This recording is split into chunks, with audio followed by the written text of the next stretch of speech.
Hauled before her medical council's disciplinary committee, Dr. Slim faced 94 counts of overcharging her royal patient. For the first time in her professional life, Dr. Slim's integrity and all she stood for was being challenged. Yet she had done nothing wrong except fulfill her agreement with her royal patient. The bills prior to the dispute had always been paid without question by the palace. What had changed? While her royal patient got sicker and more demanding, Dr. Slim had kept her rates the same as the previous year. Why was this last 6 months of billing now in dispute? Horrible accusations of profiteering were hurled at Dr. Slim. Carried on the front pages of local media, these scandalous untruths were viraled around the world. Heavy in her heart, Dr. Slim faced huge mounting legal fees, the cost of having to defend her good name. Her practice, once the most successful in her land, now faced bankruptcy. Is there a God in this world? She wondered, as she bravely continued in her search for justice. Strengthened by her complete lack of wrongdoing, Dr. Slim was backed by her thousands of patient supporters. But the one patient, the only one who could have spoken up in her defense to crush the allegations, was silenced forever.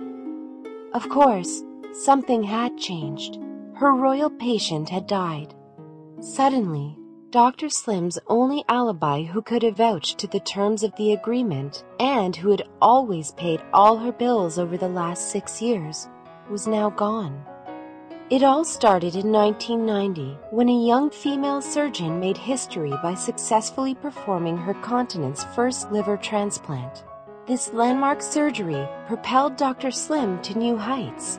Through sheer hard work and dedication to her patients, she excelled and gained global prominence. Armed with degrees, fellowships, and a string of awards from 4 continents, Dr. Slim was a trailblazer. Far away across the seas, a royal patient from the East was nursing a fast-growing cancer.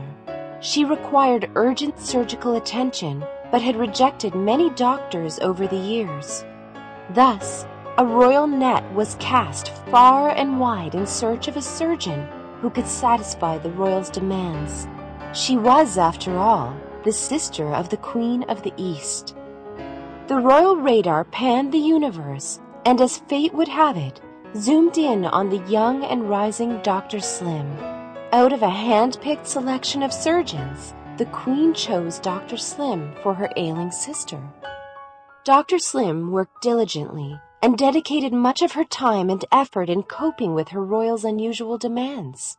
The royal required dedicated nurses, treatment in unorthodox locations, private air charters, but most of all, the undivided attention of Dr. Slim. For it was Dr. Slim's successful surgery that had given the royal a new lease of life. Soon, the royal was able to travel again and journeyed with her entourage far and wide to shop and enjoy. In fact, the royal regained so much strength that she stopped consulting Dr. Slim. She was, after all, well and no longer required medications, or so it seemed. Then one day, while on a trip to the palace, Dr. Slim was asked by the Queen if she could visit her sister, who lay ailing in her royal bed, unable to walk. Many other doctors who had flown in to examine the royal were turned away. When the palace announced the arrival of Dr. Slim at her doorstep, the royal ordered that the door be opened to welcome Dr. Slim. Dr. Slim examined and diagnosed a spread of the cancer. The royal indignantly proclaimed that she would only return to Dr. Slim's country if she promised to take charge of her entire care. This was even if her ailment no longer fell within Dr. Slim's surgical specialty. The royal demanded that Dr. Slim grant her this wish, as it also happened to be her birthday. In the presence of the Queen, Dr. Slim dutifully accepted the appointment. The next few years saw Dr. Slim dedicate an increasing amount of time and effort to the care of her royal patient, even though other very able specialists had also been recruited. The royal would not accept any treatment unless Dr. Slim was present to sanction and take responsibility for her well-being. The royal realized that she would be taking Dr. Slim away from her academic pursuits, that she would disrupt the momentum of Dr. Slim's fast-rising trajectory towards surgical stardom. The royal understood the impact of demands on Dr. Slim's life and agreed with her the terms of the appointment. As the royal got sicker, her demands for unusual treatments grew.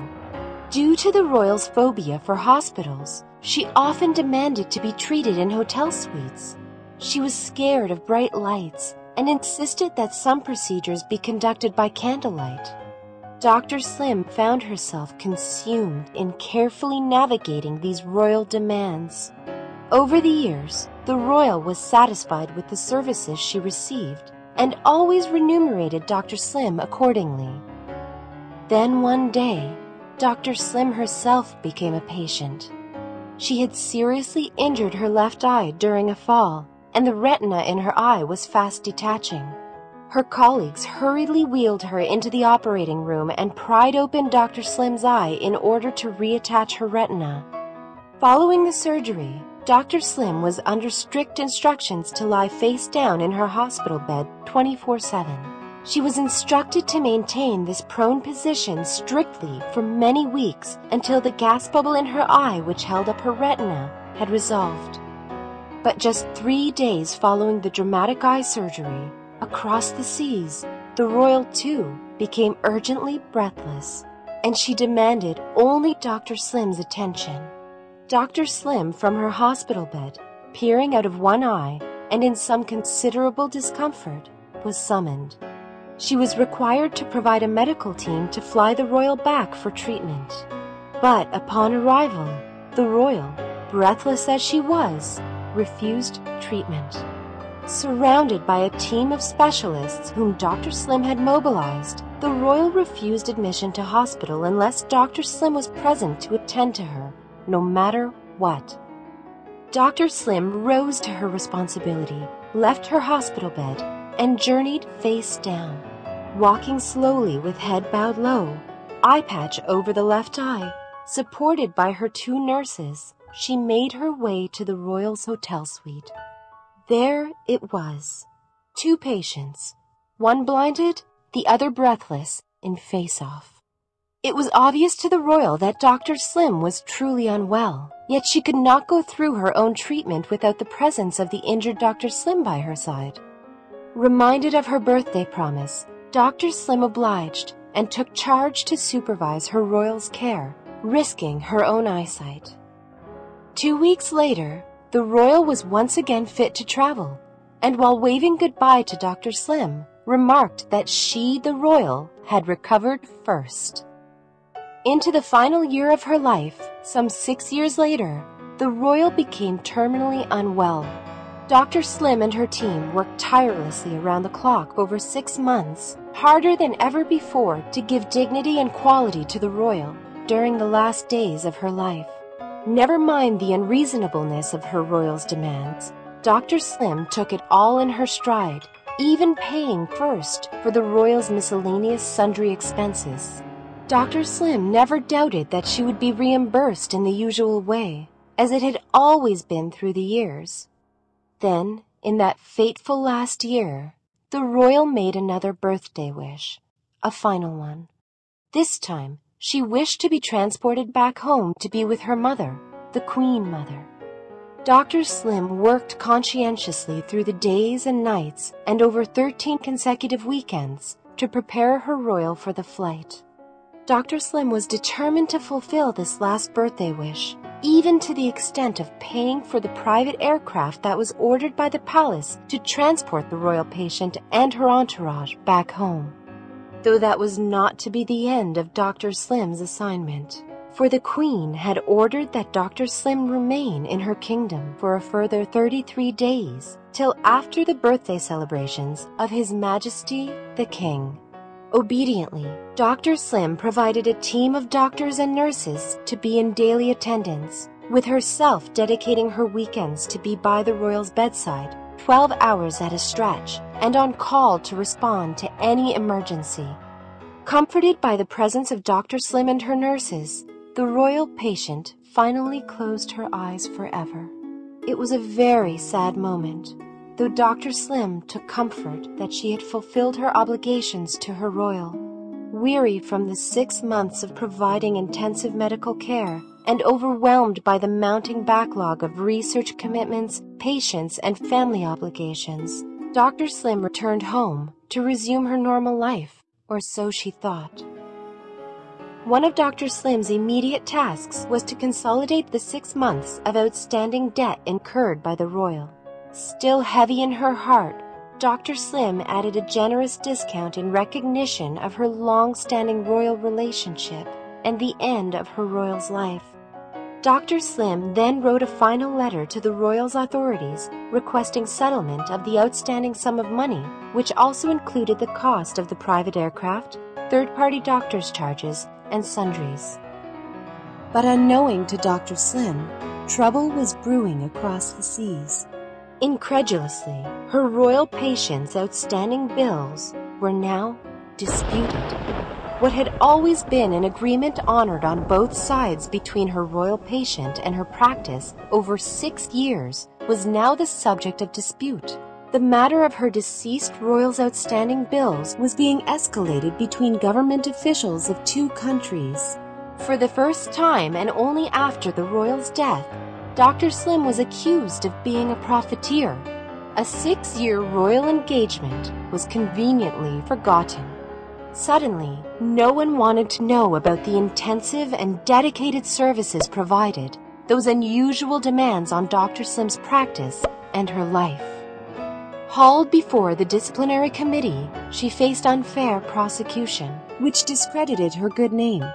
But the fact of the matter is that she was never paid for those 6 months. Further, she was still out of pocket for significant third-party costs and the cost of the private air charter. It was the start of a 4-year nightmare for Dr. Slim. All she needed was a forum to tell her story, to state the facts, and to clear her good name. But which forum would give her the opportunity? The disciplinary committee, behind closed doors, had prejudged her unfairly, without even giving her a chance to present her case, such that they had to recuse themselves, wholly unprecedented in the history of the medical council. Never one to give up, Dr. Slim, backed by her legal counsel, patients, and family, decided to mount an appeal before a public court where she felt she would surely get justice. Ascending the steps of the highest court in her land, the justice that Dr. Slim sought was simply to clear her name in public and finally close the chapter on her royal engagement. And maybe somewhere out there, her royal could also finally rest in peace.